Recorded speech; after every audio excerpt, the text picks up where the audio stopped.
अस्सलाम वालेकुम। मेरा नाम मोहम्मद मुसद्दिक है। मैं रावलपिंडी का रहायशी हूँ। मैं अपनी मदर को लेकर आया था डॉक्टर आमिर साहब के पास। उनको गुज़िश्ता तकरीबन 18 से 20 साल से बैक बोन का मसला था और इसकी वजह से उनको और भी मसले घुटनों के और ये सारे बन रहे थे। अभी हम लोगों ने इनसे ट्रीटमेंट करवाया है।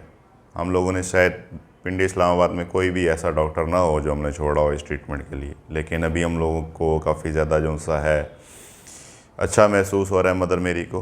अभी मतलब उनका लास्ट सेशन था और 2-3 दिनों में उन्होंने एक्सरसाइजेज़ वगैरह से भी और वैसे भी डॉक्टर साहब के ट्रीटमेंट से उनको काफ़ी ज़्यादा फाका हुआ है।